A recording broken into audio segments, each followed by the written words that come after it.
Back doing another movie review. Today I want to review 1975 Steven Spielberg masterpiece with Jaws, the original. Now Jaws, like I said, was made by Steven Spielberg, directing it. He had Richard and Zanuck Brown.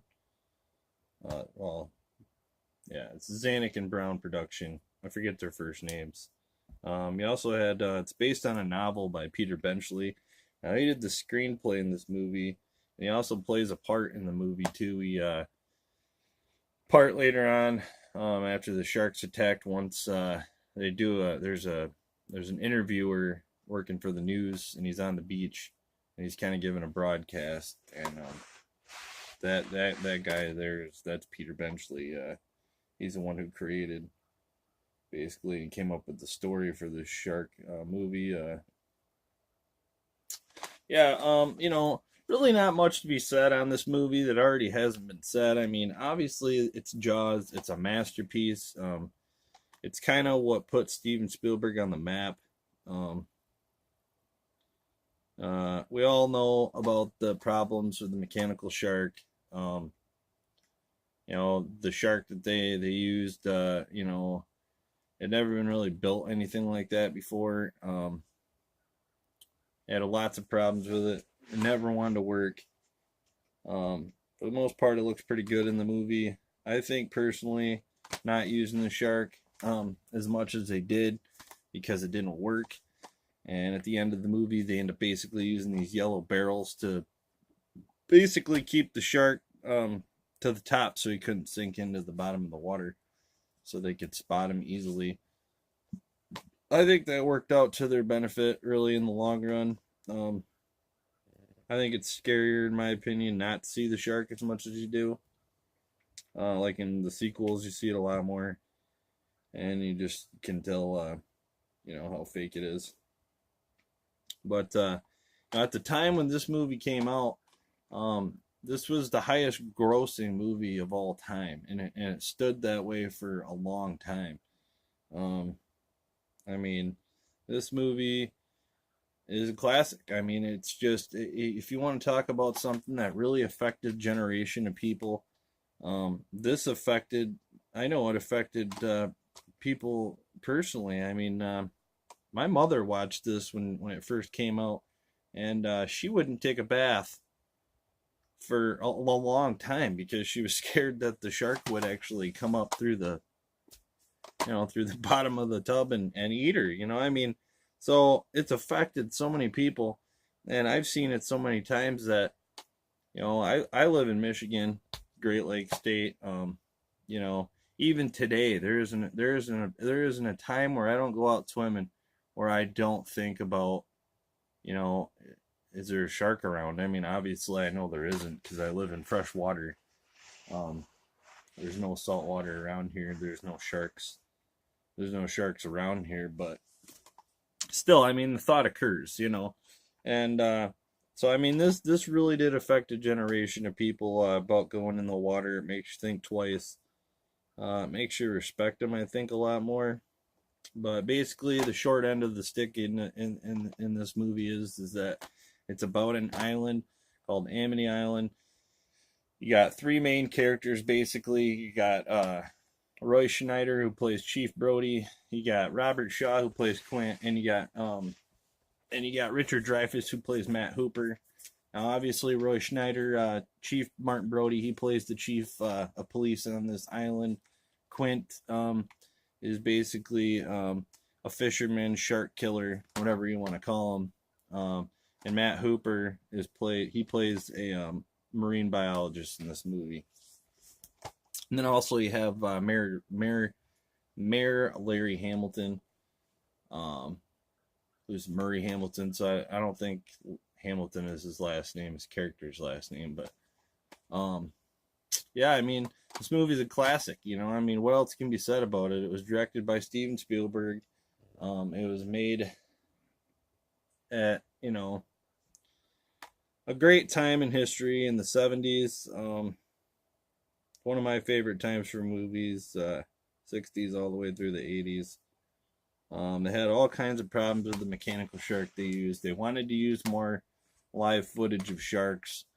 Unfortunately, they couldn't. They do have a few scenes near the end of the movie where they did use some video from some live sharks. Now the movie I got is the 30th anniversary.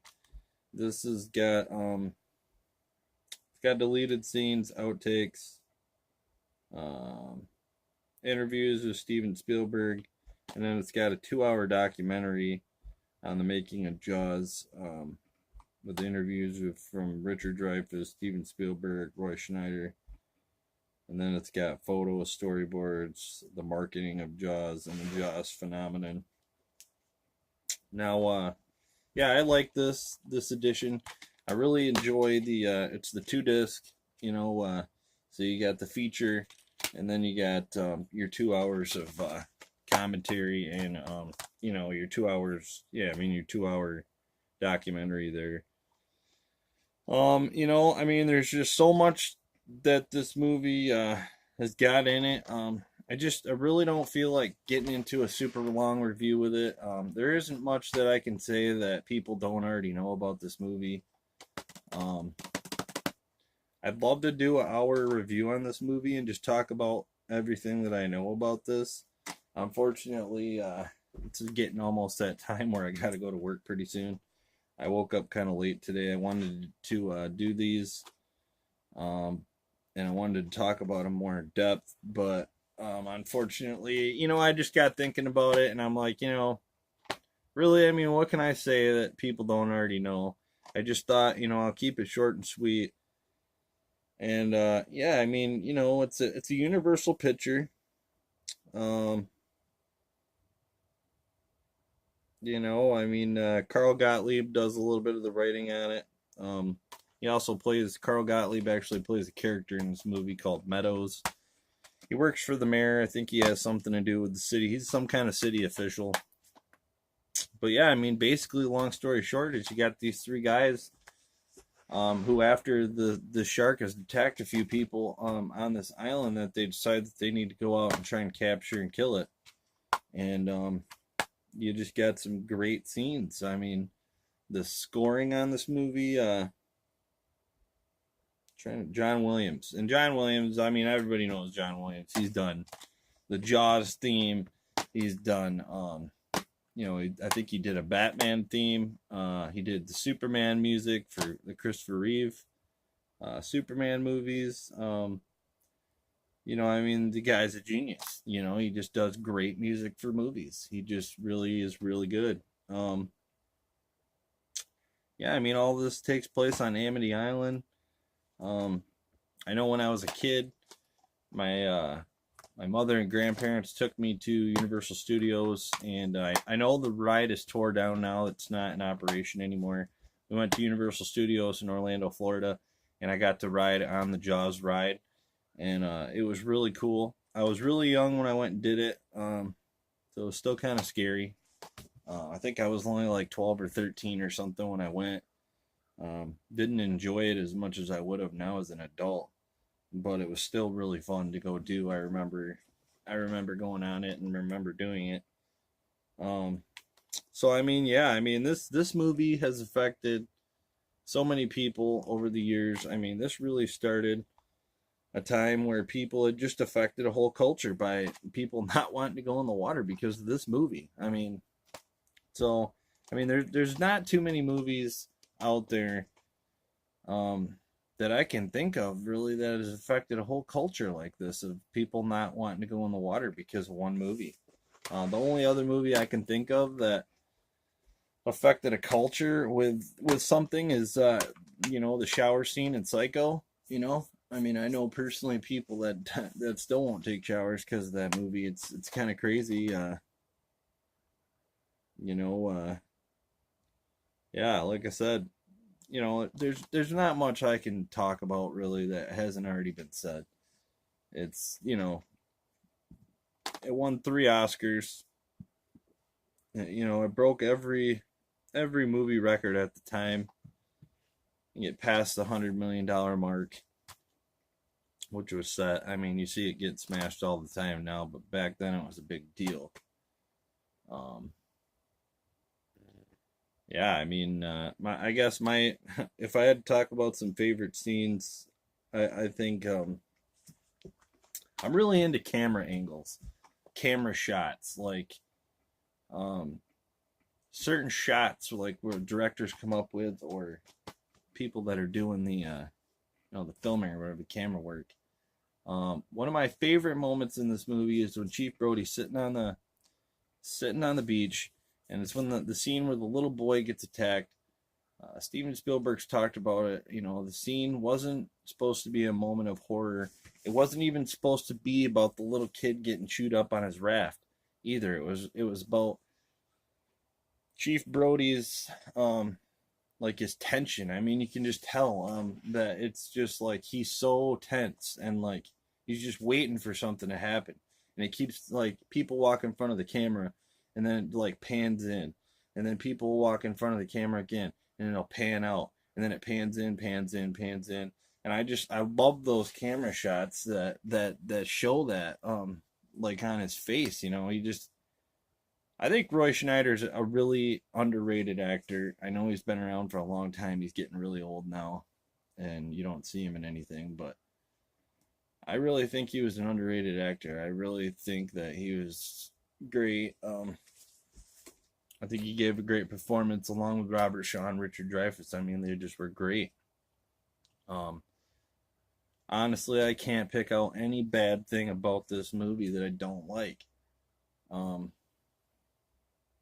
the only thing maybe I could criticize is that the beginning of the movie went a little bit too long. They could have spent a little bit more time out on the boat, but really, I mean, it was just it's like the perfect movie. I mean, it doesn't get much better than this. I love the story when they're all sitting on the boat. They're all like comparing scars, and then Quint's famous speech about him being on the cruise ship that brought the bomb back. I forget what the name of the boat is that he was on, but it was during some kind of a war. Um, yeah, it was during some kind of a war that was going on, and they were delivering. He was on it. He was in the military, and he was on a boat, and they were bringing back some kind of nuclear bomb. And in the middle of that, they got bombed by another boat. They got hit by two torpedoes, and the ship went down, and everybody in his unit, a lot of them, there was only so many people that came out of however many. There was like a couple thousand people on that boat, and I think only a couple hundred lived because the rest of them got attacked and killed by sharks. And just the way he tells that story is it's just great. I mean, it's good movie making right there, man. You can't buy scenes like that. Um, yeah, I mean, I really don't know what else to talk about with this movie. Like I said, everybody knows what Jaws is. Um, Everybody knows all about it. Um, you know, yeah.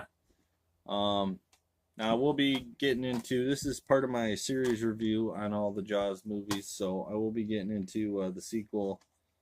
Um, and I'll probably have a little bit more to say about that one. Maybe not. I don't know. I mean, like I said, what else can you say about the Jaws movies? They're great, most of them. In my opinion, the first two are the best. Obviously, three, and then Jaws: The Revenge is, I think, one of the most hated movies ever. Which it is a bad movie. It is a horrible movie. It is horribly made. I'll get more into that when I review that. But all I'll say is yes, it is a bad movie, but I have a soft spot for it. Yeah, that's really all I got to say about Jaws. I know a lot about it. Like I said, I wanted to go into more of a thorough review. Unfortunately, I just don't have the time. And like I said, I mean, everything I know about it, I'm sure thousands of people know just as much as I do about it, or maybe more, probably more. So, but yeah, that's all I got to say about Jaws. If you've never seen it, where the hell have you been for the last like 50 years? Um, watch it. It's like one of the best movies ever made. So, yeah, that's all I got to say about Jaws. My next review will be on Jaws 2. Thank you.